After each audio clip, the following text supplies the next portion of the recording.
बहन के अलावा घर में और कोई नहीं है और बहुत रो रही है। अच्छा, और केस सुसाइड का है सर। वकील साहब ने अंदर से दरवाजा बंद करके जहर खा लिया है।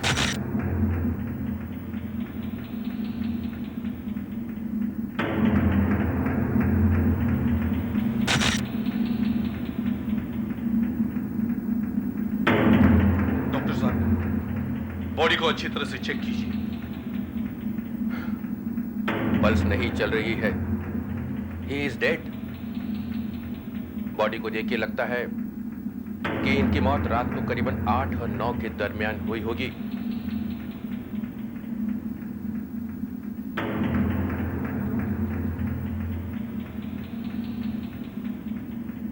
किसी भी चीज को जरा ध्यान से हाथ लगाना। Yes sir. हो सकता है आत्महत्या का कोई नोट वगैरह हो।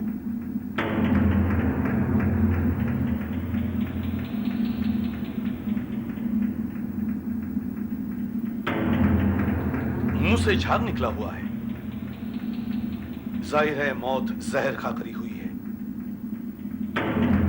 खा लिया या किसी ने खिला दिया? कुछ कह नहीं सकते। अगर जहर अपने आप खा लिया तो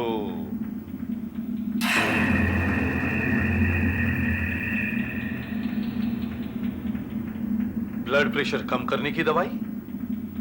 ब्लड प्रेशर के मरीजों को अक्सर डिप्रेशन हो जाता है।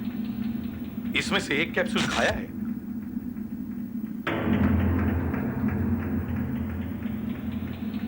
कुछ दवाइयां ऐसी भी होती हैं जो अगर इस दवाई के साथ खिला दी जाए तो आदमी मर भी सकता है।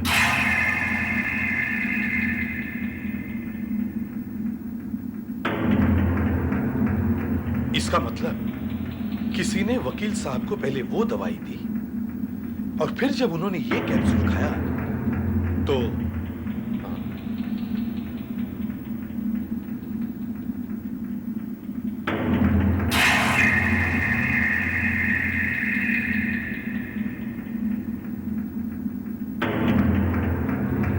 वकील साहब पाइप पी रहे थे।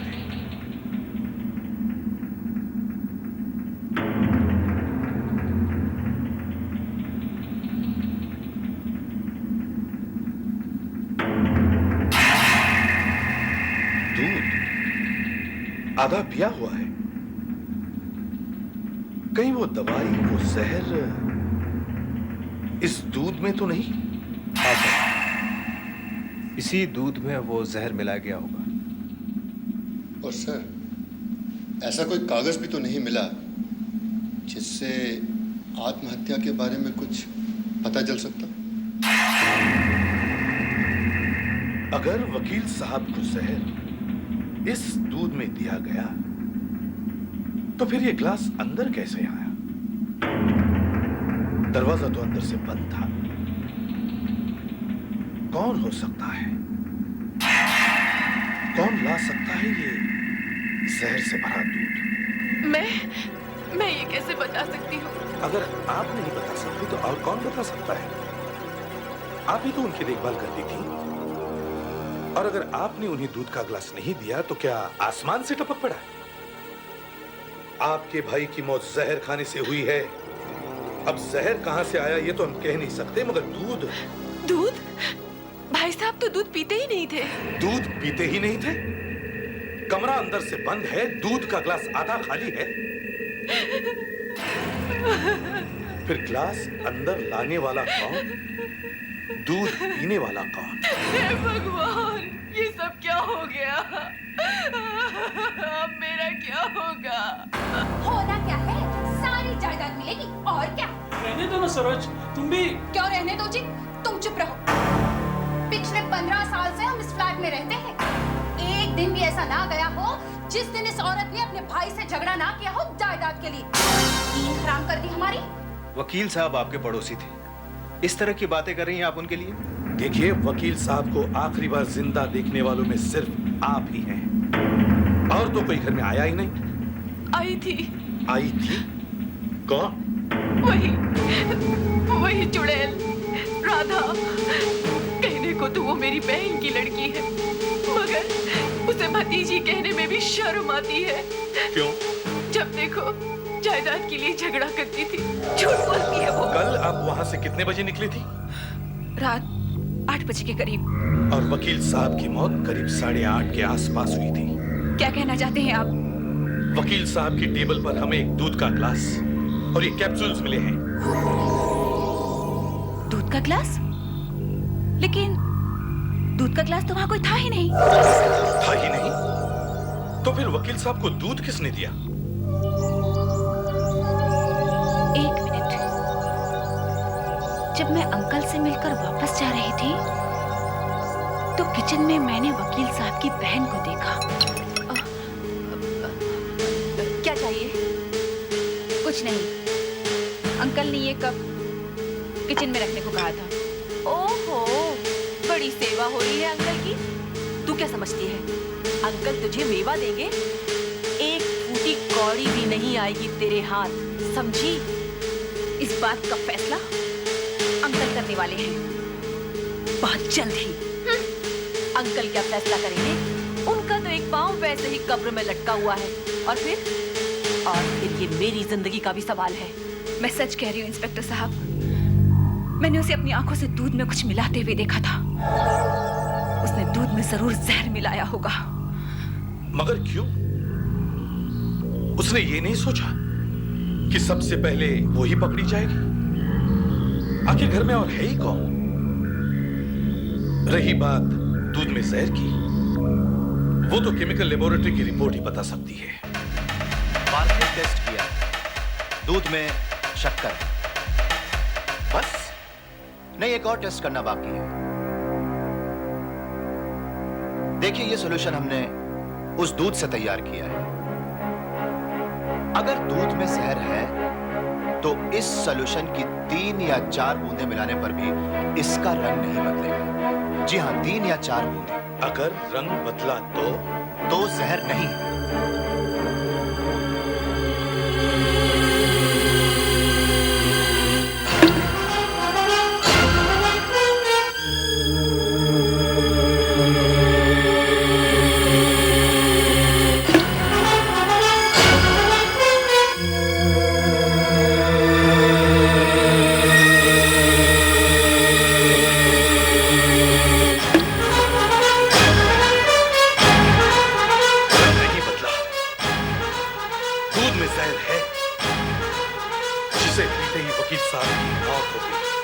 जरा रुकिए, मैं चौथी बूंद गिरा के देखता हूं।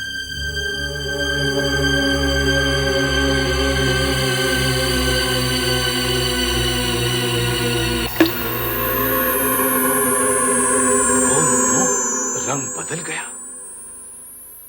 दूध में जहर नहीं है? जी नहीं है। ये कैसे हो सकता है? वकील साहब के मुंह से तो झाग निकल रहा था। मौत जहर खाकर ही हुई है। इसमें कोई शक नहीं कि वकील साहब की मौत जहर खाकर ही हुई है। ये तो मुझे उनकी लाश देखने के बाद ही पता चल गया था। उनके मुंह से जो कड़वे बादाम की बू आ रही थी, वो सिर्फ साइनाइड खाने के बाद ही आती है।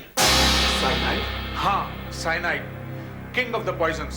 उसे हम जहरों का राजा कहते हैं। वो इतना खतरनाक है कि जिससे बॉडी का पोस्टमार्टम करने वाले डॉक्टर को भी खतरा हो सकता है। वकील साहब की मौत कितने बजे हुई होगी? वकील साहब की मौत रात को 8:30 बजे के करीब हुई है। 8:30 बजे के करीब? जी हाँ। मतलब राधा के वहां से जाने के बाद? यानी मेरा अंदाजा सही था। एक बात और, वकील साहब की इन 2 उंगलियों पर से मुझे थोड़ा सा साइनाइड बरामद हुआ है। कहां से आ सकता है ये जहर? कहीं से भी आ सकता है। In fact be careful. आप जब कमरे की तलाशी लेंगे, आपको सावधानी बरतनी होगी। और वकील साहब ने जो ब्लड प्रेशर कम करने की दवाई खाई थी, जहर उस दवा के साथ भी अंदर जा सकता है। इस केस ने बहुत उलझा दिया है मुझे। कमरा अंदर से बंद।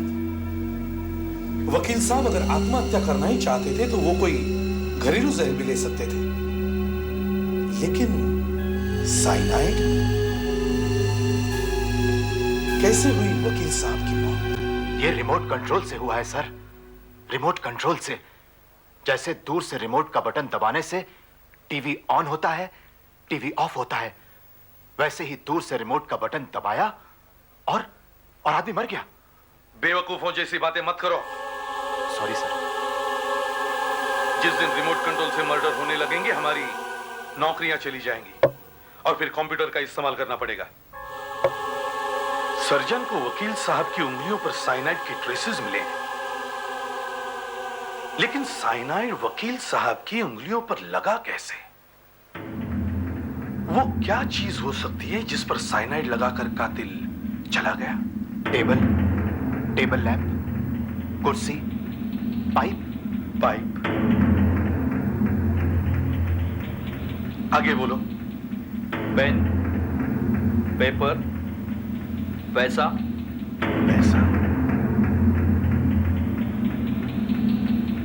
आगे बोलो। Ashtray, telephone, glass. Yes, glass. हमें फौरन केमिकल लैब जाना चाहिए। अगर इस ग्लास पर कहीं भी साइनाइड लगा हुआ है तो वो इस गैस के लगाने पर अपने आप साफ साफ दिखाई देगा।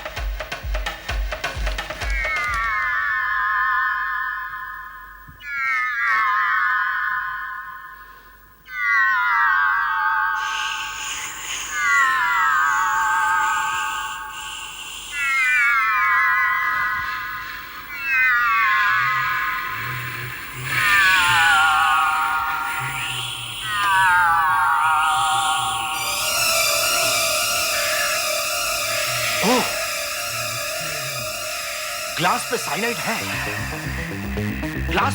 है। ग्लास पे साइनाइड। ठीक फिंगरप्रिंट्स के ऊपर।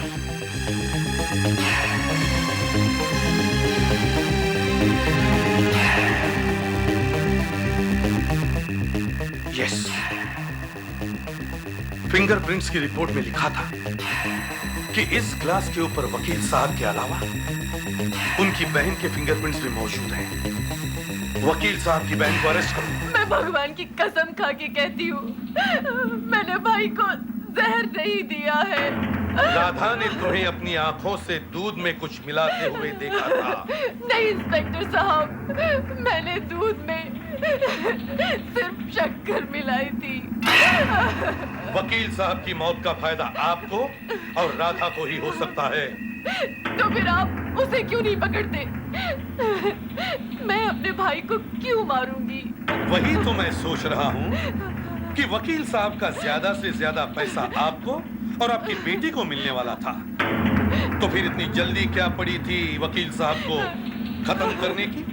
लेकिन मैंने तो आपको बताया था, भाई साहब ने गोवा वाली जमीन बहुत पहले ही मेरी बेटी के नाम कर दी थी। मगर राधा बार बार वकील साहब के पास आने लगी और फिर आपको इस बात का एहसास होने लगा कि कहीं वकील साहब वो जमीन आपकी बेटी के बजाय अब राधा को न दे दे। इससे बड़ा और क्या कारण हो सकता है वकील साहब को मार डालने का? मैं आपको बताती हूँ। उस दिन जिस दिन भाई साहब की मौत हुई, राधा जब भाई साहब के कमरे से मेरे पास किचन में आई। ओहो, आप क्या समझती हैं? अंकल को दूध का एक ग्लास देकर उनकी देखभाल कर रही हैं आप? मैं कम से कम इतना तो कर रही हूँ, तुम तो इतना भी नहीं करती। बस मेहमानों की तरह आती हो और भाई साहब के कान भर के चली जाती हो। दूध का ग्लास तो कमरे तक कोई भी पहुंचा सकता है। अगर इतना ही भारी लगता है आपको तो लाओ, मुझे मैं पहुंचा देती हूँ अंकल को दूध। रहने दो। अगर इतनी ही परवाह होती भाई साहब की तो उन्हें किसी अच्छी हॉस्पिटल में भर्ती करके उनका चेकअप करा देती। मैं जैसी भी हूँ ठीक हूँ। ये जितनी अकड़ है ना तेरी, जल्दी ही दूर हो जाएगी। याद रखना, जायदाद की एक फूटी कौड़ी भी तेरे हाथ नहीं लगेगी। मैं सच कहती हूँ इंस्पेक्टर साहब। आपको अच्छी तरह से याद है उसने ग्लास अपनी चुन्नी से ही पकड़ा था? हाँ, मुझे बिल्कुल याद है। वो पीले रंग की चुन्नी थी। I see. मुमकिन है जहर उस चुन्नी के जरिए ग्लास तक पहुंचा हो। कहां से साइनाइड वकील साहब के शरीर के अंदर गया? अगर चुन्नी पर साइनाइड लगा होता तो राधा खुद मर सकती थी, और फिर ग्लास के बाहर लगा साइनाइड शरीर के अंदर कैसे पहुंचा? साइनाइड ग्लास से हाथ से मुंह में, या फिर किसी और चीज से हाथ से ग्लास पर, ग्लास से मुंह में। मगर वो चीज क्या हो सकती है जिससे साइनाइड आया? हमें फिर से वकील साहब के कमरे की तलाशी लेनी होगी, तभी पता चल सकता है कि कातिल कौन है। देखिए, मास्क और ग्लव्स का इस्तेमाल तो आपको करना ही पड़ेगा। मेरे पास ये सॉल्यूशन है। अगर आपको किसी भी चीज पर शक है तो इस सॉल्यूशन को उस पर लगाने पर हमें यह मालूम पड़ जाएगा कि उस पर साइनाइड है या नहीं। फिर भी डॉक्टर साहब, आप कुछ एंटीडोट तैयार रखिए, कुछ दवाई तैयार रखिए। साइनाइड इंसान को बचने के लिए बहुत कम वक्त देता है। Precaution is the only antidote, और यह बात आपको अपने ऑफिसर्स को समझानी होगी। सब लोग सावधान रहिएगा भाई। राजन। Yes sir. शिंदे, देसाई का देसाई यहाँ क्या कर रहे हो तुम? चलिए आप भी बाहर जाइए। देसाई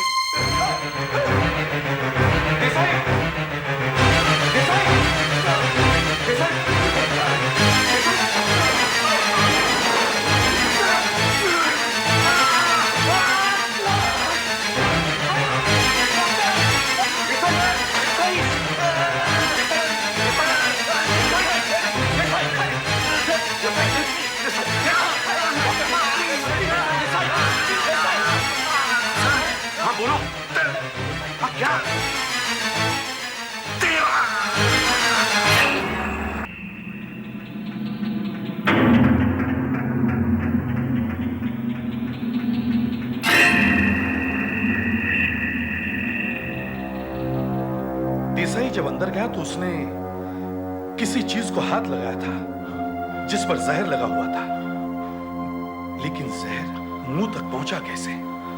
मैंने पहले ही कहा था सर, यहां इस कमरे में कोई रिमोट कंट्रोल से खून कर रहा है सर। मैं इस कमरे में नहीं जाऊंगा सर। आप चाहे मुझे नौकरी से निकाल दीजिए, मैं इस कमरे में नहीं जाऊंगा सर। Control yourself. मुझे पता है कमरे में जाना बहुत खतरनाक है, और अगर इतना ही डर था तो फिर पुलिस की नौकरी क्यों करते हो? आप कुछ भी कहें सर, मैं इस कमरे में नहीं जाऊंगा। मेरे छोटे छोटे बाल बच्चे हैं सर, मैं इस कमरे में नहीं जाऊंगा sir. Get out, get out. क्या हमारे बीवी बच्चे नहीं है? क्या इन लोगों के बीवी बच्चे नहीं है?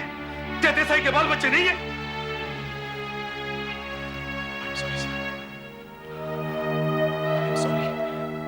It's all right. जब देसाई की मौत हुई तब तुम फोटो खींच रहे थे। Yes sir. तो तुमने देखा देसाई के हाथ में क्या था? वो क्या कर रहा था? उसने किस चीज को हाथ लगाया था? पता नहीं सर। मैं जब अंदर था तब देसाई की पीठ मेरी तरफ थी, लेकिन मैंने 2 एक फोटो जरूर निकाली सर। जब मैंने देसाई की फोटो खींची थी वो बुक शेल्फ के पास ही खड़े। ये देखिए सर, वो बुक शेल्फ के पास ही खड़े हैं। उनके हाथ में किताब है। क्या तुम किताब का नाम पढ़ सकते हो? नहीं सर। अच्छा, इसे और बढ़ा दो। Yes sir.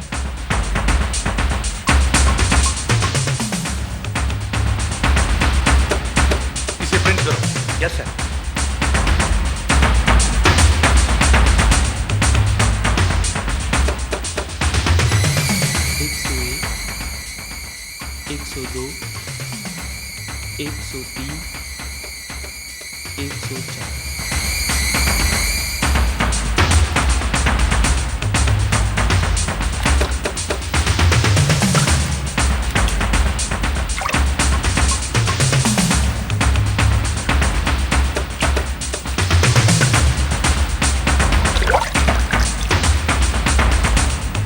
फोटो और भी है सर।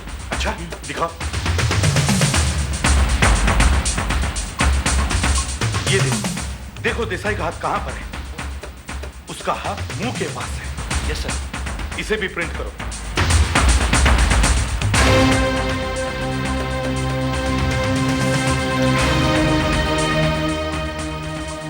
ये देखो, इस फोटो फोटो में देसाई का हाथ किताब के ऊपर है।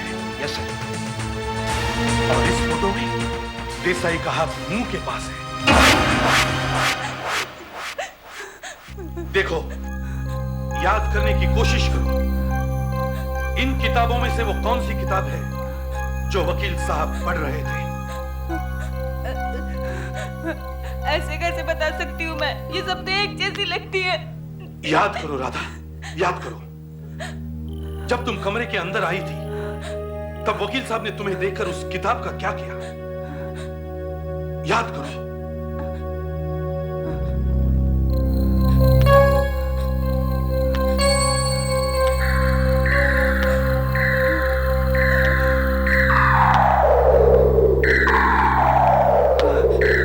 याद आया। कौन है? मैं हूँ अंकल, राधा। अरे आओ आओ, कैसी हो राधा? जी अच्छी। मैंने आपको डिस्टर्ब तो नहीं किया? अरे नहीं नहीं, बुढ़ापे में आदमी या तो भजन पूजन करता है या किताबें पढ़ता है। हाँ, याद आया। वो एक काली सी किताब थी। उसका लाल रंग का बॉर्डर था। ऐसी किताब थी वो। ये नहीं है वो? नहीं, उसमें सीएल लिखा था। ये? नहीं। ये? नहीं। वहाँ देखिए।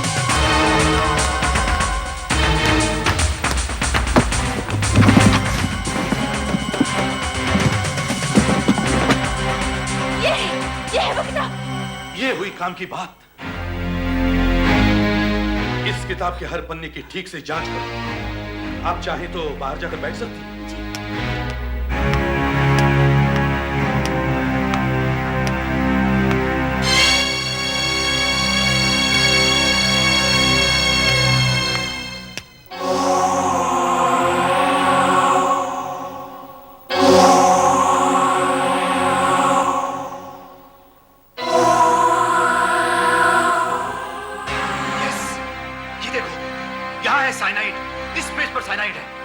डिटेक्टिव देसाई मरते वक्त 13-13 कह रहा था, तो यही है वो 13वां पन्ना जिसने 2 लोगों की जान ली।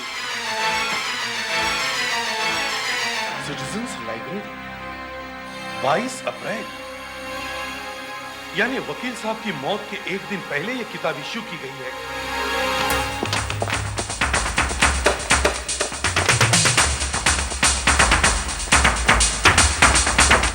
इस किताब को पहचानते हो?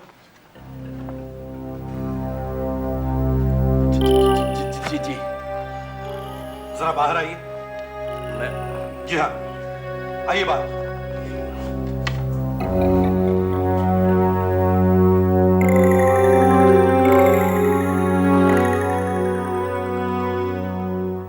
ये किताब आपके पास? बहुत जल्द पहचान लिया इस किताब को? कुछ दिन पहले मैंने ये किताब माथुर साहब को दी थी। कुछ दिन पहले नहीं, माथुर साहब की हत्या होने से एक दिन पहले। हत्या? मगर मैंने तो लोगों से ये सुना था कि माथुर साहब ने खुदकुशी कर ली थी, जहर खाकर। माथुर साहब ने जहर खाया नहीं जी, उन्हें इस किताब के जरिए जहर दिया गया। इस किताब? यही है वो किताब। ये देखो, इस पर लगा हुआ है जहर। जी। इस पन्ने पर लगा हुआ है साइनाइड। इसे दूर रखिए ना। और ये किताब तुमने ही माथुर साहब को दी या नहीं?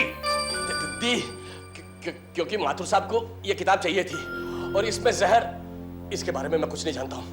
मैं कसम खा रहा हूँ, मैं सही बोल रहा हूँ, इसके बारे में मैं कुछ नहीं जानता हूँ। कब से जानते हो माथुर साहब को तुम? यही कुछ 6-7 सालों से।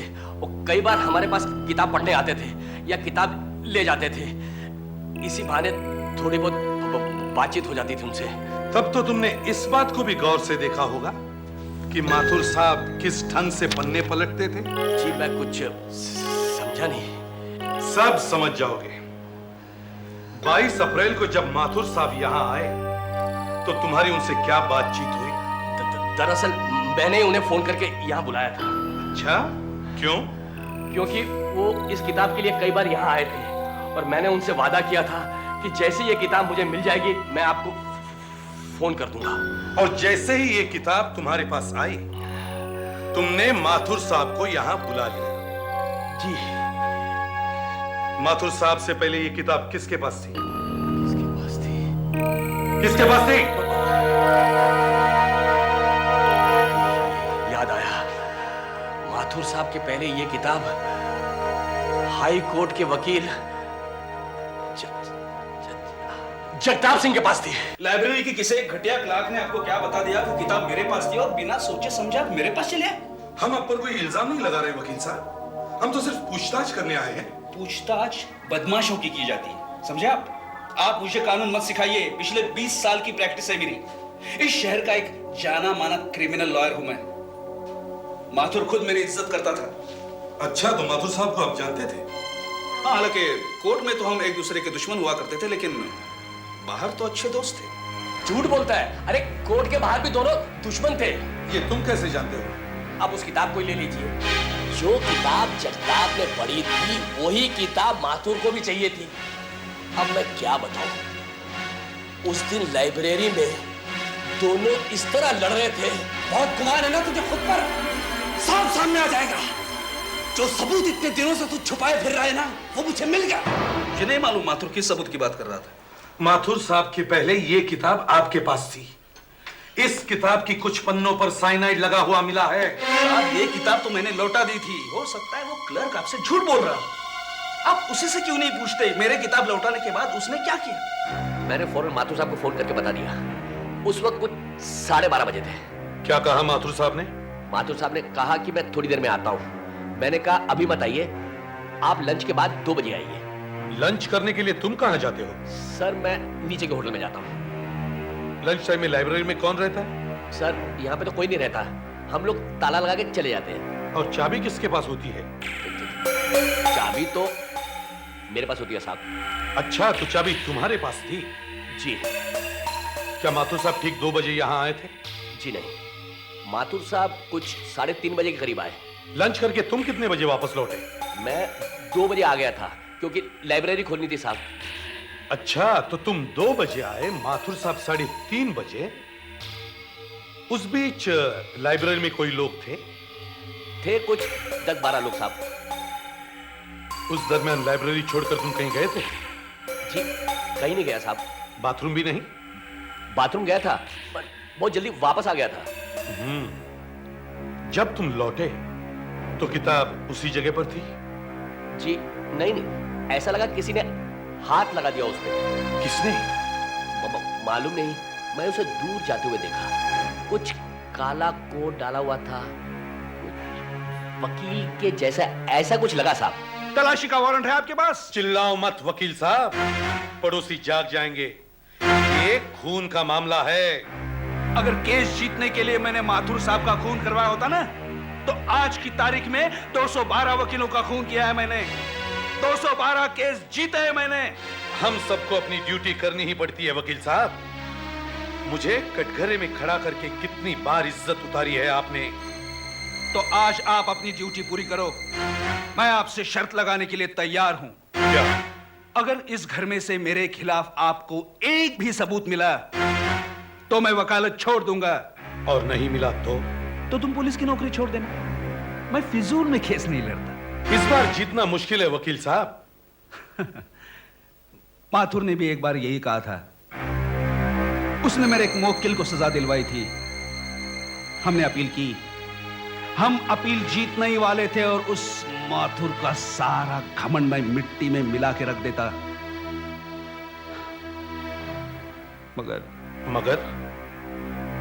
मगर अफसोस कि ऐसा हो न सका। मेरे मुवक्किल का लॉकअप में किसी से झगड़ा हो गया और लॉकअप में उसका खून हो गया।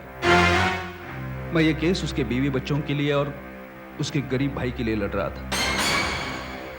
उसे लैब असिस्टेंट की नौकरी से इसलिए निकाल दिया गया क्योंकि माथुर साहब ने अदालत में यह साबित करके दिखाया कि उसका भाई एक कातिल है। Lab assistant? हाँ, जाके पूछिए डीएन कॉलेज के लैब में कि अरुण सक्सेना को केमिस्ट्री लैब से क्यों निकाल दिया गया। चाह रहे हैं आप? हाँ। शर्त हार गए? आप शर्त हार गए वकील साहब। अरुण सक्सेना को तो हमने 2-3 महीने पहले ही निकाल दिया था। क्यों? कुछ अजीब किस्म का आदमी था वो। अजीब था या इसलिए कि उसका भाई एक कातिल है? कातिल? नहीं, हमारा उसके साथ क्या लेना देना। मुझे मालूम है उसका भाई लॉकअप में मर गया था, और मैंने ही तो प्रिंसिपल साहब से कंप्लेंट करी थी कि लैब से सामान चोरी हो रहा है। चोरी? हाँ, आप ये रजिस्टर देखिए ना, जिस पर सामान की सब काउंटिंग लिखी हुई है। रोज कुछ ना कुछ गायब हो जाता था। आप खुद ही देख लीजिए, देखिए। Ammonium chloride, ammonium nitrate, ferrous sulphate, potassium nitrate, potassium chloride, potassium sulphate, barium chloride, magnesium sulphate, potassium cyanide. नहीं, ये नहीं चुराया उसने। बहुत खतरनाक केमिकल है ना, इसलिए हम उसे लॉक करके रखते हैं। चाबी मेरे पास है। क्या मैं देख सकता हूँ? ऑफ कोर्स, आइए, चलिए।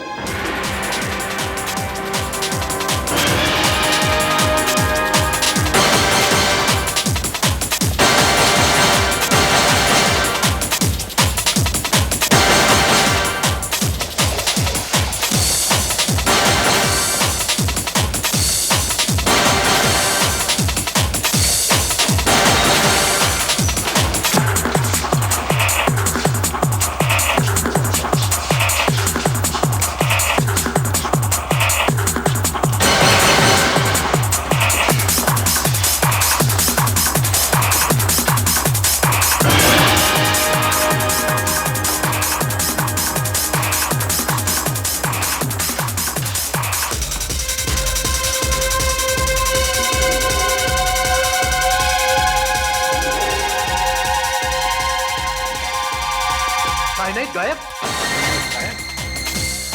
मुझे फौरन अरुण सक्सेना के घर का पता चाहिए।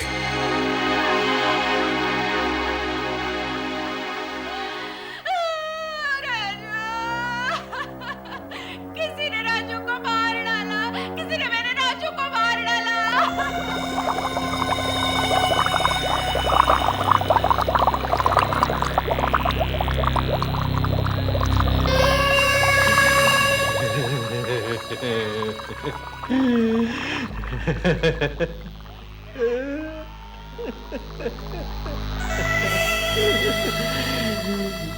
थोड़ा थोड़ा करके ही तो देता हूँ। कुत्ते बिल्लियों को नहीं खिलाऊंगा तो पता कैसे चलेगा कि साइनाइड बन गया है। Cyanide, cyanide, cyanide. राजू को मार डाला, मेरे राजू को मार डाला। राजू। Page number 13। मेरे भाई को 13 नंबर के कमरे में ही बंद किया था। 13 नंबर पेज पर ही वो कानून लिखा हुआ था। मेरा भाई बच न सका, लॉकअप में मौत। और अब वापस पेज नंबर 13। लाइब्रेरियन, तूने मेरे बारे में पुलिस को बताया। अब तू मरेगा। अब 13 नंबर है। दूध में जहर मिला के मार डाला। साइनाइड। रूम नंबर 12 कहाँ है? वहां पे।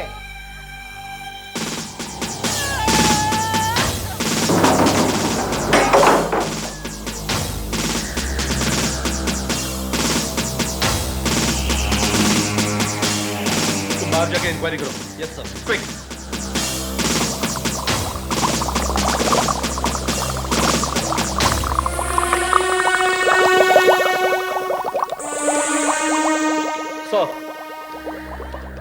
सर, बाजू वाली औरत ने उसे जाते हुए देखा था। उसके हाथ में किताब भी थी। आज कोई नजर नहीं आ रहा है, कोई दिखाई नहीं दे रहा है। तुम यहाँ पर हमेशा तभी आते हो जब यहाँ पर कोई नहीं होता। तभी तो मजा आता है। आज सिर्फ तुम और मैं। मतलब ये किताब वापस ले लो। और लेकिन ये किताब हमारी लाइब्रेरी की नहीं है। अच्छा मजाक कर लेते हैं आप। कोई बात नहीं, अगर ऐसा है तो ये किताब मैं अपने घर ले जाता हूँ। अरे हाँ, एक बात बताइए, आप किताब पर लाइब्रेरी की मोहर कहाँ लगाते हैं? अब पहले पन्ने पर और आखिरी पन्ने पर। तो इतने सारे पन्नों पर क्यों लगा दी? इतने सारे? हाँ, 8, 9, 10, 11, 12, 13 सभी पन्नों पे लगा दी। देखो, यहाँ तो नहीं है। अगला पेज देखो। जल्दी चलो वरना लाइब्रेरियन मारा जाएगा। पास पास। और देखो, यहाँ भी नहीं है। और आगे देखो।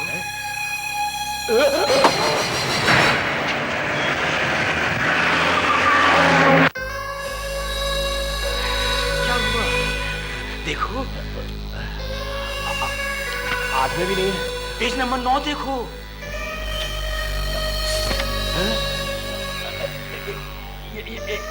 यहाँ पर स्टैम्प है। हाँ, और आगे पेज नंबर 10। और आगे देखो।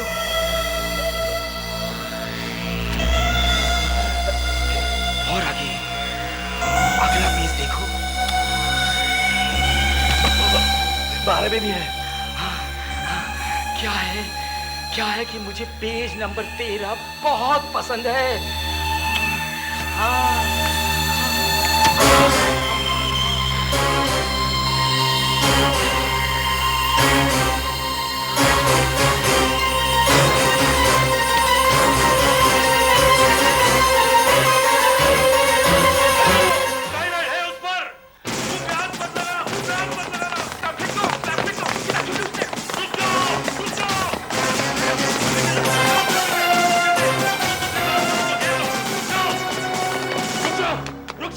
एक कदम भी आगे मत बढ़ाना, नहीं तो ये साइनाइड मैं तुम्हारे मुंह पर फेंक दूंगा।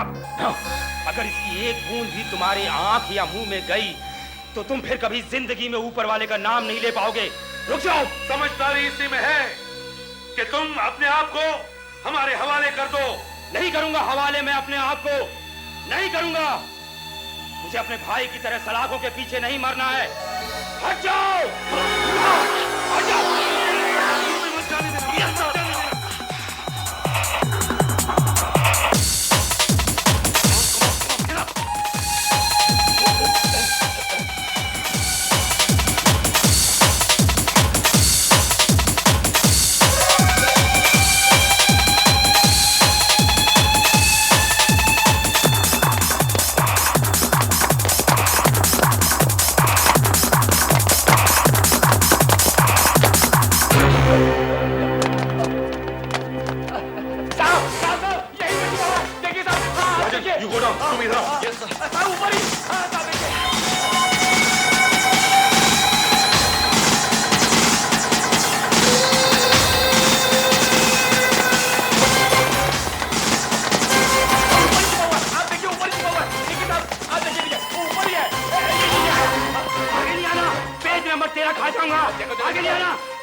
खुद को संभालो अरुण सक्सेना, खुद को संभालो।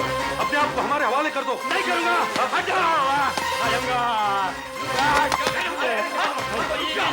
कभी हाथ नहीं आऊंगा।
Number 54 reporting.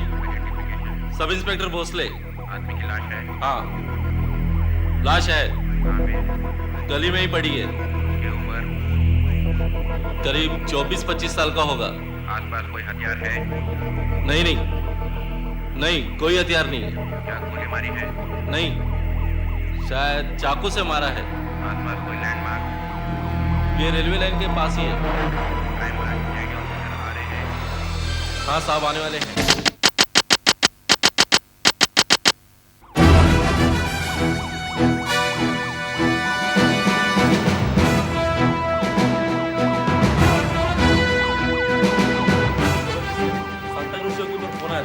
और फोन करने वाले ने अपना नाम नहीं बताया। सर कितने बजे फोन आया था? करीब 10:30 बजे सर।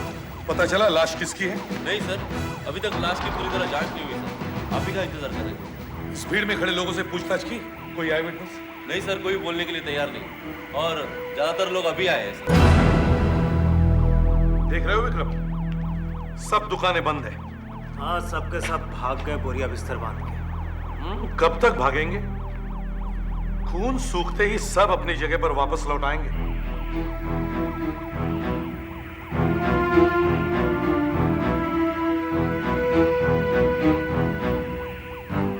जूते काफी महंगे हैं। लड़का किसी अच्छे घर का लगता है, तो फिर इस एरिया में क्या कर रहा था? सर मैं इस एरिया से अच्छी तरह से वाकिफ हूँ। यहाँ पे अक्सर बड़े घर के लड़के ड्रग्स खरीदने आते हैं सर। इसकी पीठ पर किसी नुकीली चीज से 4-5 बार वार किया गया है सर। घाव काफी छोटे हैं। मतलब औजार पतला और नुकीला था, बटन नाइफ जैसा। सर इसकी उंगलियों पे कुछ निशान है। दस्तानों के लगते हैं, जैसे स्कूटर या मोटरसाइकिल वाले पहनते हैं। Body turn.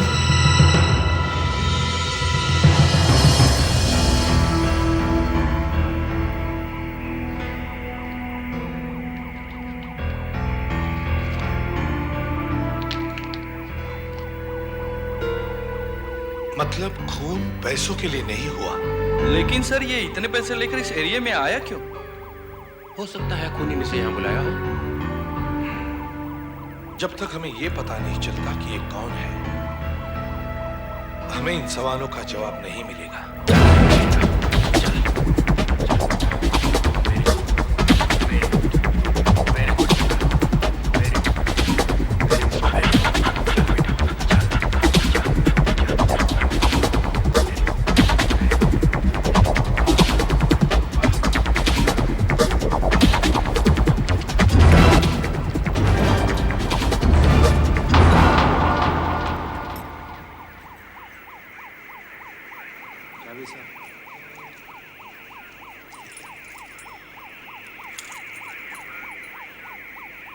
ये चाबी मोटरसाइकिल की है। वो सब ठीक है साहब, लेकिन पूरे बम्बई में 1-1.5 मोटरसाइकिल होंगी और आप एक चाबी लेकर उसके मालिक तक पहुंचना चाह रहे हो? मजाक कर रहे हो आप? देखिए, हमारा खूनी तक पहुंचने का यही एक रास्ता है। मैं क्या कर सकता हूँ? मैंने भी तो 10 जगह फोन किए, फैक्ट्री में फोन किया, कंप्यूटर पे चेक किया, और मैं क्या कर सकता हूँ? आप कहो तो चाबी लेकर मैं। ये चाबी आसमान से तो नहीं टपकी, किसी न किसी दुकान से ये मोटरसाइकिल खरीदी गई है। सबको फोन किया है, सिर्फ वो खन्ना और नायक रह गए। छोटे मोटे डीलर से उससे कुछ नहीं होना। फोन करो। खन्ना? हाँ, मैं जोशी बोल रहा हूँ। अरे एक चाबी का नंबर दे रहा हूँ, देख वो मोटरसाइकिल तेरे यहाँ से बिकी है क्या? हाँ, G403। हाँ ठीक है, देखा ना, उसके यहाँ से नहीं बिकी है। नायक को फोन करो।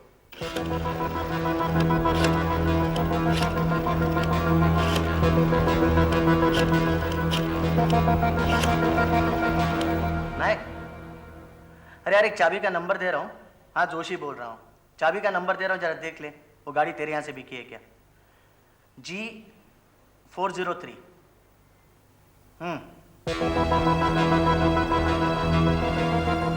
हाँ पुलिस केस है यार। क्या तेरे यहाँ से गई है?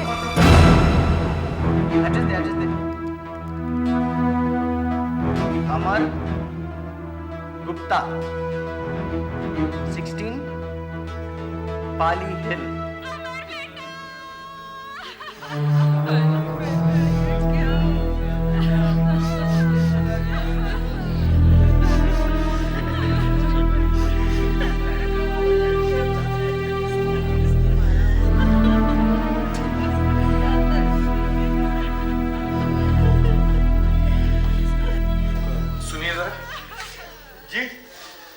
का कमरा कहाँ है?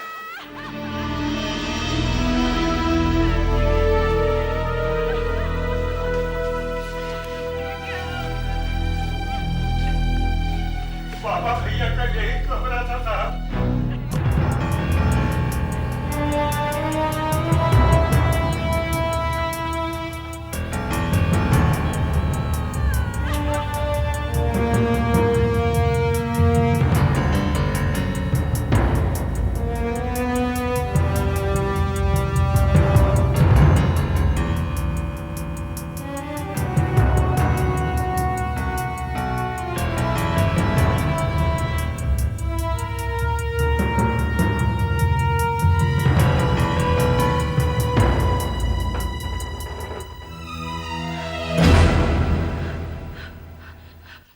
अच्छी ड्यूटी निभा रहे हैं आप लोग। अमर का खून हो गया और आप लोग यहाँ तलाशी ले रहे हो? यहाँ इस कमरे में? देखिए खूनी का पता लगाने की। खूनी खूनी सबके सब यही बोलते हैं। खूनी मिल भी गया तो क्या? हाँ खूनी इस ड्रॉअर में है। हाँ ड्रॉअर में है। हटो हटो। इस ड्रॉअर में ये लो देखो खूनी को देखो। देखो खूनी देखो खूनी इस ड्रॉअर में। देखो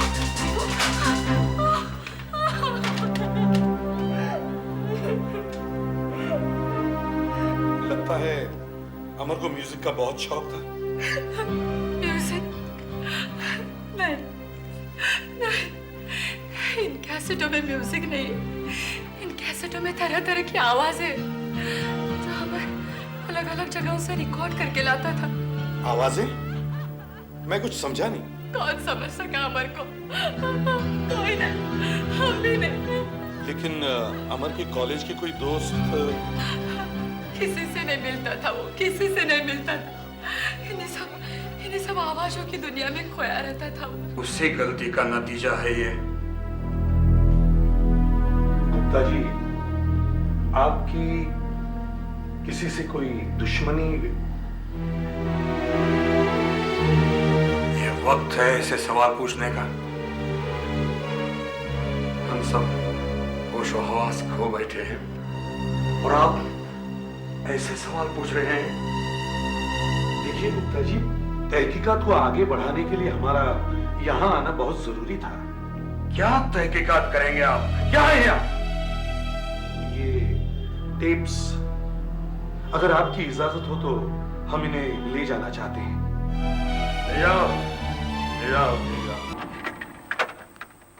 अरे मारी बात सांभर, डिगना है तो पानी में कूदी मारनी पड़ेगी ना भाई। अरे तैरना भी तो आना चाहिए ना भाई।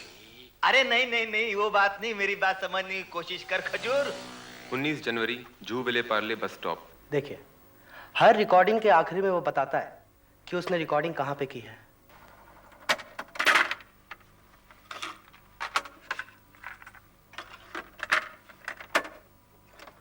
अरे भाई, अगर आप लोग हमारी बात को समझते हो,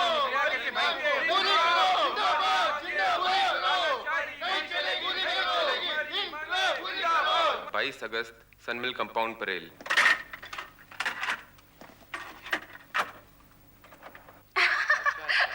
सच, तुम्हारी होने वाली बीवी पर तरस आता है मुझको।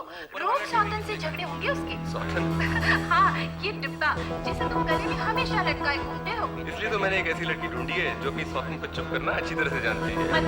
मतलब तुम, जिसे सौतन के हर नट बोल्ट का पता है। ये सब रिकॉर्ड कर रहे थे तुम? बंद करो। तुम्हारे डैडी ने सुन लिया तो? बड़ी पता चला है, सोनी।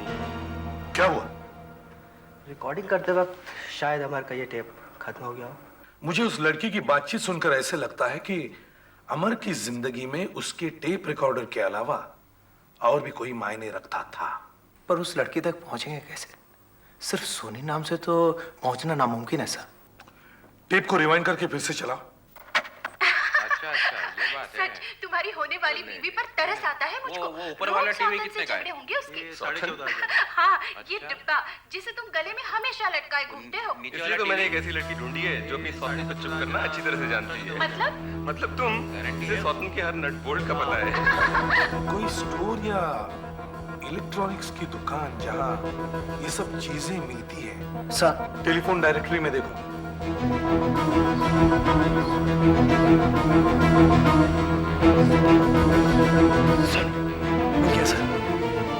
इंडिया तेरी बेस्ट। सर वो लड़के अंदर है। Come on.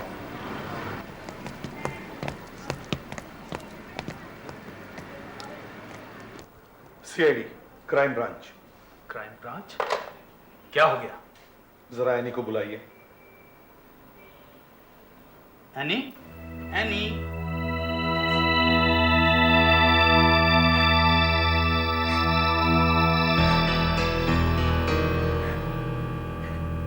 तो तुम्हें अमर के बारे में पता चल गया? अमर को कब से जानती हो? 4 साल से अमर अपने टेप रिकॉर्डर की सर्विसिंग कराने यहाँ आता था। तब से हमारी दोस्ती हो गई। तुम उसके घर नहीं गई? नहीं। क्यों? अमर की डैडी को ये पसंद नहीं था। क्यों? इसलिए क्योंकि मेरे डैडी एक मामूली गैरेज चलाते हैं और अमर की डैडी एक सक्सेसफुल बिजनेसमैन है। क्या उन्होंने ऐसा कहा? नहीं, लेकिन अमर मुझे उनसे मिलाने एक दिन घर ले गया। उन्होंने तुम्हारी बेइज्जती की? एक तो वो सुबह से रो रही है, कुछ पूछता हूँ वो बताती नहीं, और ऊपर से आप लोग। ये चक्कर क्या है? क्या तुम्हारे डैडी को तुम्हारे और अमर के बारे में पता था? नहीं, पर बाद में पता चल गया। कैसे? अमर की डैडी एक दिन पापा के गैरेज पर आए। क्या कहा उन्होंने? वो पता नहीं, लेकिन पापा उस दिन बहुत गुस्से में घर लौटे और पापा ने मुझसे कहा कि अब अमर को मिलने की कोई जरूरत नहीं। आखिरी बार कब मिले थे तुम अमर से? कल शाम को। कहाँ? मुझे अपनी एक फ्रेंड से मिलना था। अमर ने मुझे वहां छोड़ दिया और कहा कि थोड़ी देर में वापस आऊंगा। देखिए एनी सुबह से रो जा रही है और आप कुछ बताते नहीं। ये चक्कर क्या है? देखिए खून का इन्वेस्टिगेशन हो रहा है। ये बेहतर ये होगा कि आप हमें अकेला छोड़ दें।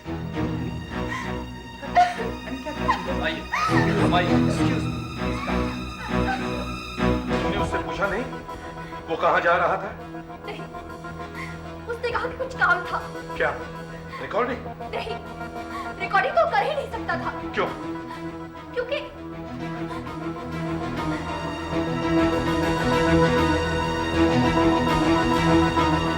ये अमर का वॉकमैन 3 दिन पहले वो सर्विसिंग कराने के लिए यहाँ दे गया था। अमर वहां गया क्यों? मैं ये तो नहीं बता सकता, मगर एक बात जरूर है कि अमर के ब्लड के अंदर ड्रग्स के कोई ट्रेसेस नहीं है। अच्छा, हो सकता है किसी और के लिए वो ड्रग्स खरीदने गया हो। मैंने इस बात के ऊपर भी गौर किया और इसी वजह से मैंने उसकी उंगलियों के नाखून के नीचे से सफाई करके देखा और वहां भी मुझे ड्रग्स से कोई ट्रेसेस नहीं मिले। मगर एक बात है, उसके स्टमक में से शराब की हल्की सी बू आ रही थी। मतलब ये कि मरने के करीब आधे घंटे पहले अमर ने या तो बियर या कोई हल्की सी शराब पी होगी और उसी के साथ मूंगफलियां यानी के सिंग दाने खाए होंगे। अगर अमर वहां ड्रग्स खरीदने नहीं गया हो और ना ही वो वहां रिकॉर्डिंग करने गया, तो फिर उस गली में वो गया क्यों?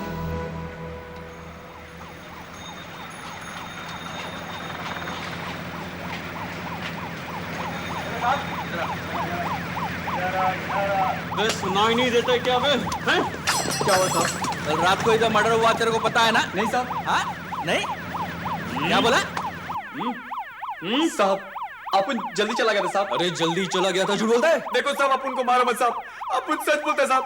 अपन क्या साहब की म्युनिसिपैलिटी का टैक्स नहीं भरला था साहब, इसलिए सोचा अपन का गाड़ी उठा के ले जाएगा, इसलिए अपन जल्दी भाग गया साहब। जल्दी भागा, लेकिन कुछ देख के तो भागा नहीं साहब, अपन कुछ नहीं देखा साहब, पर हाँ कुछ भी तो लफड़ा होता साहब। चिल्लम हुआ और अपन भागे साहब। अबे झूठ बोला तो तुझे मैं वड़ा पाव बना दूंगा, समझा? नहीं साहब, अपन सच बोलते साहब, अपन सच बोलते हैं। सच बोलता है ना? सच बोलता है। बोल, क्या देखा तूने? साहब कुछ दूर से कुछ भी साफ नहीं दिखाई पड़ा साहब। क्या देखा तूने? देखा साहब, वो सामने की गली से भाग रहा था साहब और वो मोटरसाइकिल से टकरा गया साहब। वो दोनों गिर गए पर वो भागे साहब। इसकी मोटरसाइकिल से टकरा गया? बोल साहब, वो सोमू गुजराती साहब। हाँ, मेरी थी मोटरसाइकिल। मतलब कातिल को सबसे करीब से तुमने देखा है? हाँ, वो मोड़ से सामने से ऐसे आया और टक्कर हो गई। लेकिन हाँ, एक चीज याद रह गई। क्या? उसके चेहरे पर एक निशान था। कैसा निशान? यहाँ ऐसा निशान था साहब, लेकिन मैं जब तक उठा तब तक वो खटारा गाड़ी में बैठ के भाग गया था साहब। खटारा गाड़ी में? हाँ, वो जैसे गैरेज वगैरह में होती है ना साहब। सोमू गुजराती ने कातिल को बहुत करीब से देखा है। कातिल अकेला ही था। उसके चेहरे पर एक निशान है और वो एक खटारा गाड़ी में बैठकर भागा। लड़की के बाप का एक गराज है। गराज, खटारा गाड़ी। अमर के बाप का और लड़की के बाप का झगड़ा हुआ था। झगड़ा मैंने नहीं, उसने किया। कोई मेरे ही गैरेज में आके मुझे धोसेगा तो क्या मैं खटारा गाड़ी की तरह खड़ा रहूंगा? तुम हाल में अमर को मिले थे? हाँ, मैं बुलाया था उसको इधर समझाने को। मैं बोला जब तेरे बाप को ये सब पसंद नहीं है तो काय को टेंशन लेता है? फिर अमर ने क्या कहा? अरे कहता क्या? मतलब ये कि अभी तुम उसके बाप से मिलेगा तो उसका बाप भी यही कहेगा कि उसके छोकरे को मैंने धमकाया है। पर सच बात तो ये है कि उसका बाप ही उस छोकरे का सबसे बड़ा दुश्मन है। बकवास करता है वो। अगर वो बकवास कर रहा है गुप्ता जी तो आपको इतना गुस्सा क्यों? क्या कहना चाहते हैं आप? अमर के खून के लिए मैं जिम्मेदार हूं। मैंने ये तो नहीं कहा। मैं तो सिर्फ ये जानना चाहता हूं कि आपकी उससे क्या बात हुई। वही जो एक बड़े आदमी और एक छोटे आदमी के बीच हो सकती है। आप गुस्से में थे। कचरा आदमी लड़की की शादी की बात कर रहा था।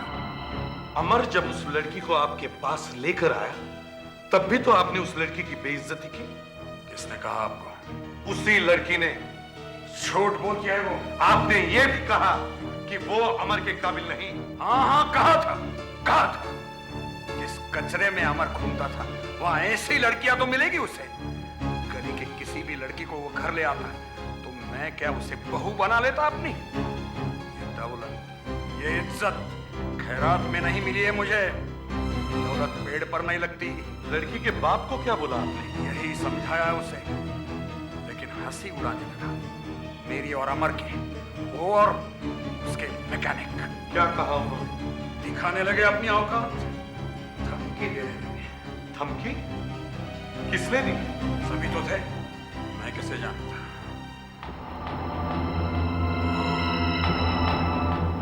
एक लड़का था, जरूरत से ज्यादा बोलता था।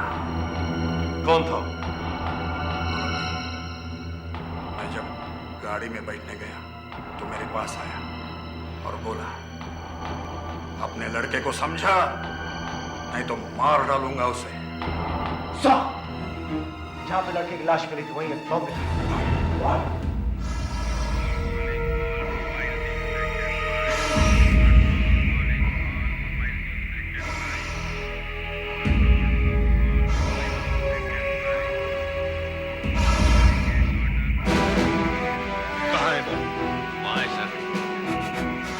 कैसे हो सकता है? जहां लाश मिली वहीं दूसरे दिन बॉम्ब?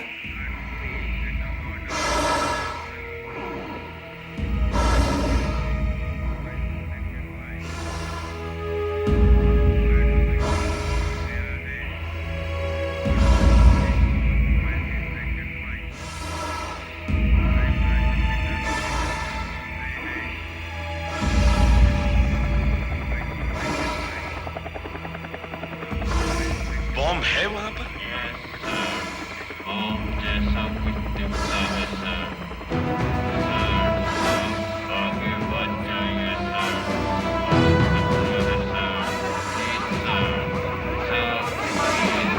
उसको छुइएगा नहीं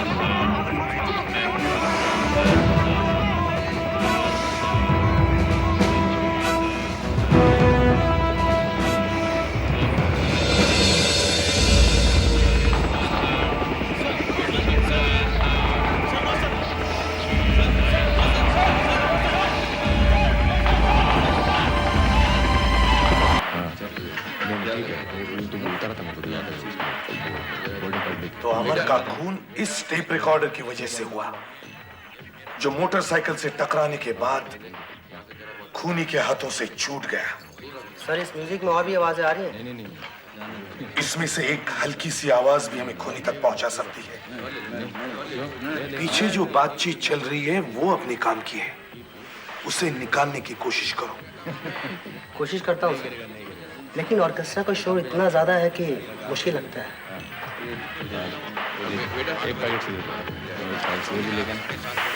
डैम इट, फिर से चलाओ।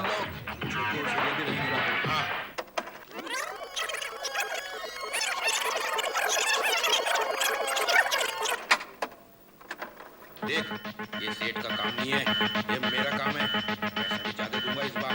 3 नंबर का ओवरलोड थोड़ा कम करो। कोई नहीं सुन रहा है कोई इधर? मैंने तुमको फायदा दिया था ना पहले भी। हाँ, गेन बढ़ा। सारा बंगला भरा हुआ है सारा बंगला। तुझे कैसे मालूम? ट्रेबल थोड़ा रिड्यूस करो। वहाँ पे वही खड़ा रहता हूँ, कोई नहीं रहता वहाँ पे। क्या कहा तूने? पीला बंगला? हाँ, लोहे का गेट है उसका, ग्रिल वाला। तू कितने बजे आएगा वहाँ पर? 8 बजे। वहाँ का चौकीदार 7:30 बजे खाना खाने को जाता है, फिर घुस जाएंगे हम लोग। छोटू और सूर्या भी रहेंगे ना? हाँ, 8 बजे पीला बंगला, भूलना नहीं। पीले बंगले तो इस शहर में बहुत है सर। अगर आज शाम तक हमें ये पीला बंगला नहीं मिला तो शायद ये लोग हमारे हाथ से निकल जाएंगे। मगर सर पीले बंगले की क्लू से ढूंढना बहुत मुश्किल है। हर जगह पहुंचने का कोई ना कोई रास्ता होता ही है। अगर स्टेप रिकॉर्डर के लिए खून किया गया है तो शायद चोर चोरी ना करे, शायद वे भागे होंगे, उनकी पोल जो खुल चुकी। इसका मतलब ये तो नहीं कि हम हाथ पर हाथ रखकर बैठे रहे। पीला बंगला। सोमू गुजराती ने उस खूनी को खटारा गाड़ी में जाते हुए देखा। खटारा गाड़ी, गराज, ऐसी गाड़ियां गराज में भी तो होती है। और अमर का बाप जब गराज में गया था तो वहां एक मैकेनिक लड़के ने उसे धमकी दी थी। हो सकता है कातिल एक मामूली सा गराज मैकेनिक। अरे नहीं मालूम, मेरे को नहीं मालूम साहब। गैरेज का छोकरा लोग था उस दिन, सब इधर ही जे, पूछ लो उनसे। सब नहीं, सिर्फ एक लड़का था जिसने उस लड़के के बाप को धमकी दी। धमकी? कौन था रे? कौन था वो जिसने धमकी दिया? कौन था? सुने? कौन था? लंबू था साहब, लंबू। लंबू? अच्छा हुआ साहब मैंने उसे नौकरी से निकाल दिया। किधर है वो? वो पास के गैरेज में काम करता है, भोला के गैरेज में।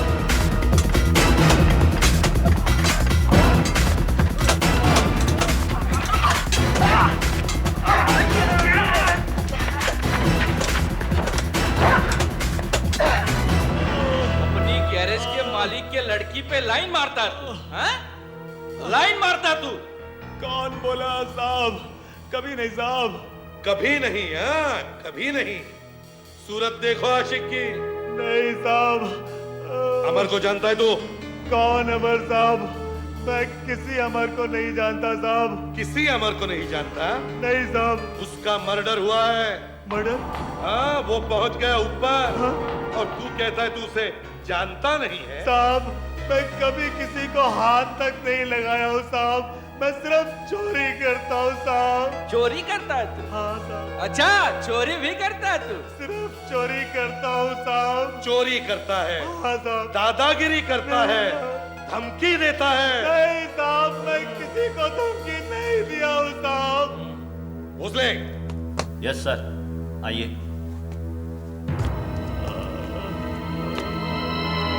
पहचानते हो इन्हें? देखा तो है, पर कुछ याद नहीं आ रहा है साहब। मैं याद दिलाता हूँ, उस दिन मैं गैराज में आया था, तू ही था ना वहाँ? जोर जोर से चिल्ला रहा था। मार डालना उसे।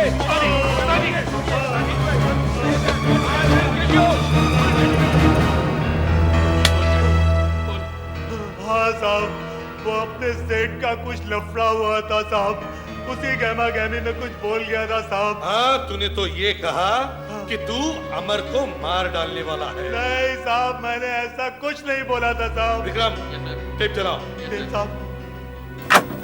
कैसा टेप साहब? क्या कहा तूने? पीला बंगला? हाँ, लोहे का गेट है उसका, ग्रिल वाला। तू कितने बजे आएगा वहाँ पर? 8 बजे। क्यों? चौकीदार 7:30। पहचानते हो अपनी आवाज को? या वो भी याद नहीं? साहब, मैं आपको बोला ना, कि अपन का चोरी का प्लान था साहब। कहाँ बैठे थे तुम? सांता क्रूज के उधर किसी बार में बैठा था साहब। और कौन कौन थे तुम्हारे साथ? छोटू, सूर्या और बबन थे। बबन ने अपना चोरी का प्लान बताया। हम लोग बहुत पी चुके थे साहब, बहुत पी ली थी। अचानक हम लोगों ने देखा कि बाजू वाली टेबल पर एक लड़का बैठा है। उसके हाथ में एक टेप रिकॉर्डर था। उसने कान पे भी कुछ लगा रखा था साहब। हम लोगों को लगा कि वो गाने सुन रहा होगा। बाद में हम समझे कि वो हम लोगों की आवाजें रिकॉर्ड कर रहा था साहब। ये सब देखकर बबन का दिमाग घूम गया साहब। उस लड़के का नाम अमर था और उसका खून हो चुका है, ये मुझे बिल्कुल नहीं मालूम था साहब। थोड़ी देर बाद वो लड़का उठकर चला गया और बबन भी उसके पीछे पीछे चला गया साहब। उसके चेहरे पर एक दाग है? हाँ साहब है। कहाँ रहता है वो? साहब वो अपन को नहीं मालूम साहब। तो फिर किसे पता है?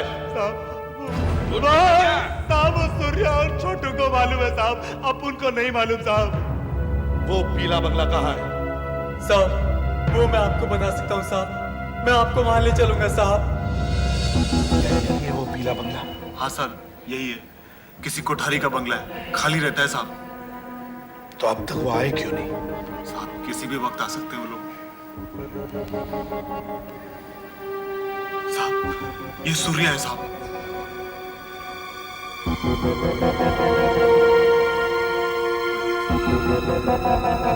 साहब यही है सूर्य और छोटू।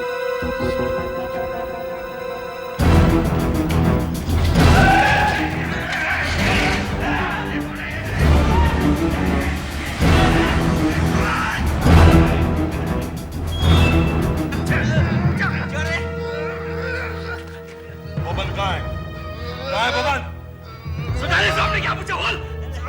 बबन कहाँ है मालूम नहीं साहब, और बाद में आने वाला था।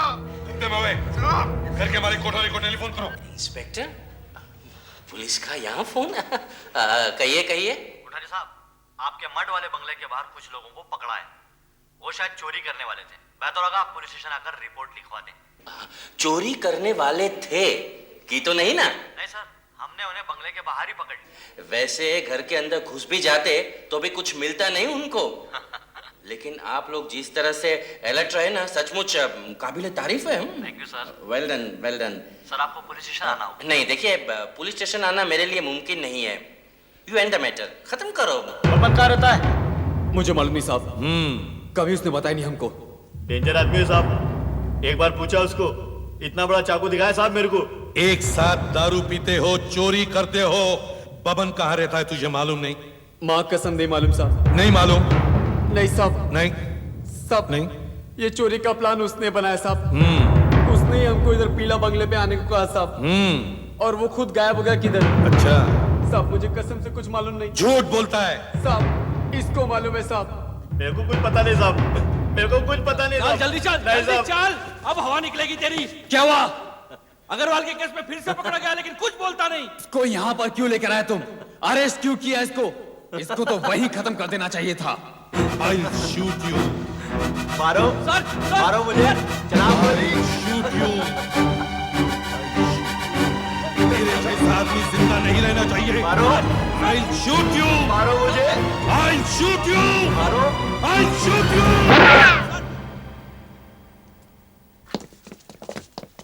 खड़े मुंह क्या देख रहे हो? Get lost. Out.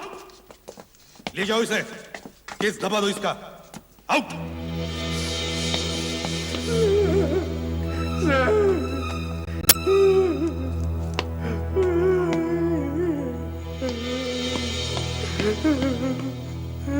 बबन कहाँ रहता है? साहब मुझे सब कुछ मालूम है साहब, मैं आपको सब कुछ पता।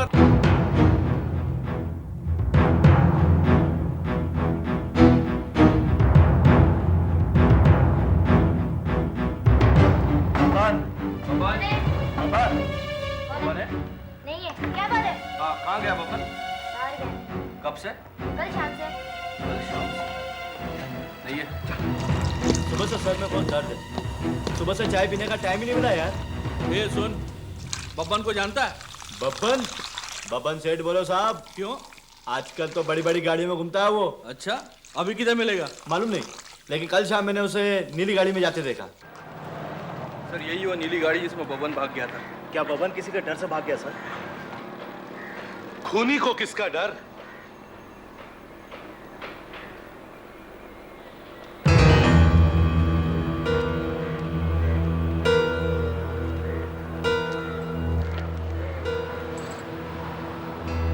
किसी दूसरी गाड़ी के टायर के निशान है। किसी ने इसका रास्ता रोका है। कौन हो सकता है बबन का दुश्मन?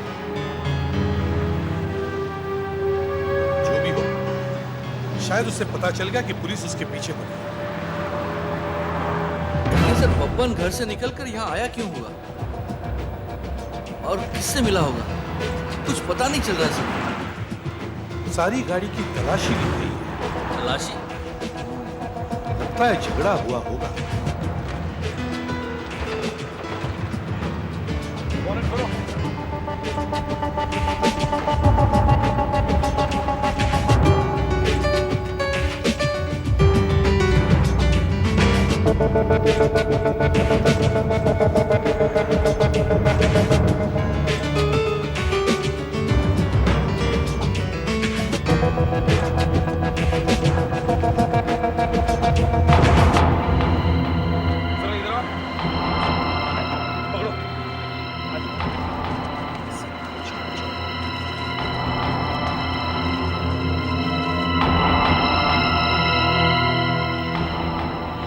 पेंटिंग? चिटनिस?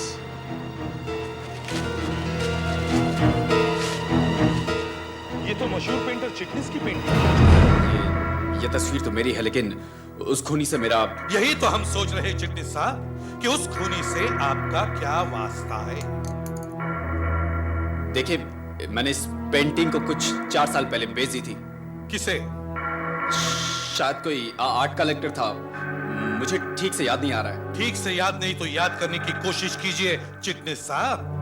देखिए, बहुत मुश्किल है, लेकिन एक तरीका है जिससे ये पता चल सकता है कि मैंने ये तस्वीर किसको दी। क्या? आज शाम हर साल की तरह पेंटिंग्स की नीलामी होने वाली है। मेरे ख्याल से हर पेंटिंग्स के शौकीन और आर्ट कलेक्टर्स वहां मौजूद होंगे। मुमकिन है हमारे वहां जाने से ये पता चल जाए कि ये पेंटिंग किसके पास थी। देखो, नीलामी जारी रखो। ये सीआईडी इंस्पेक्टर है, किसी खूनी की तलाश में यहाँ पर आए हैं। दोस्तों, इससे पहले कि मैं आगे बढ़ूं, let me share this good news. मेरे करीब खड़े इस बेहतरीन चित्रकार से तो आप परिचित होंगे। ये है चिटनिस साहब, और चिटनिस साहब आज हमारे लिए अपनी मनपसंद तस्वीर लेकर हाजिर हुए हैं। Ladies and gentleman, let me show you. लेकिन दोस्तों, इससे पहले कि इस तस्वीर से पर्दा हटें, मैं इस तस्वीर की तारीफ में 2 शब्द कहना चाहूंगा। आप सोचते होंगे कि मैं कौन? मैं आप जैसा कलाकार या कोई आर्ट कलेक्टर नहीं। मैं एक सीआईडी ऑफिसर हूं। एक खून के केस के सिलसिले में मेरी और चिटनिस साहब की मुलाकात हुई, और जब मैंने ये किस्सा चिटनिस साहब को सुनाया, तब चिटनिस साहब ने घर से लेकर यहां तक के सफर में गाड़ी में बैठकर उस खूनी की तस्वीर बनाई। आपकी तरह मैंने भी इस तस्वीर को नहीं देखा मैंने इस तस्वीर को, लेकिन इस तस्वीर का हुलिया शायद यहां मौजूद किसी एक शख्स से मिलता है।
यस जल्दी देखिए।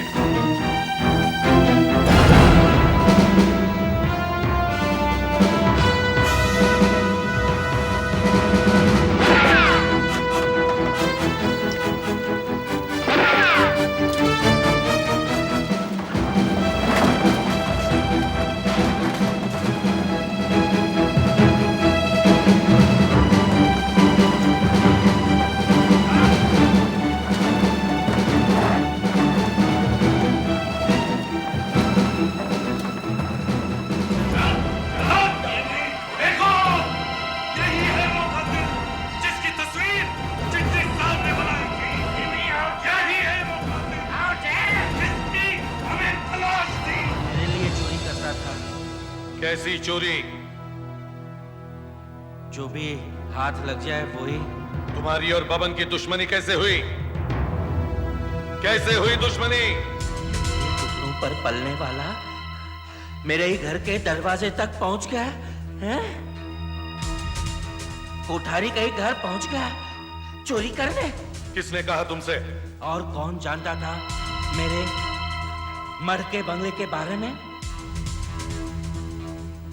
और जब मुझे पता चला मेरे बंगले के बाहर कुछ लोग पकड़े गए हैं, तब मेरा शक यकीन में बदल गया। मैं समझ गया एक घटिया चोर अपनी औकात भूल गया है। पीछे लग गया, मैं उसके पीछे लग गया। भाग रहा था माल लेकर भाग रहा था तू? नहीं क्या साले है? तुझे क्या लगता है इतना आसान है माल लेकर भाग जाना? चोरी कर माल मेरा खाएगा तू? अच्छा चल से मैं घर ले आया। घर पर आकर बब्बन ने मुझे बताया कि वो एक खून करके भाग रहा था। तब मुझे एहसास हुआ मैं खूनी को घर ले आया। खूनी को घर लाकर मैंने उसे मार डाला, जान से मार डाला। मैं बब्बन को छोड़ देता तो वो पकड़ा जाता और वो एक ही आदमी का नाम लेता, मेरा, और मैं फंस जाता ना। और तुम्हारी झूठी इज्जत का ये नकाब उतर आता। लोग जान जाते कि इज्जतदार कोठारी एक घटिया और मामूली चोर है। और क्या चारा था मेरे पास? इससे पहले कि मैं बबन की लाश को ठिकाने लगा देता, सीआईडी ने तुम्हें ठिकाने लगा दिया।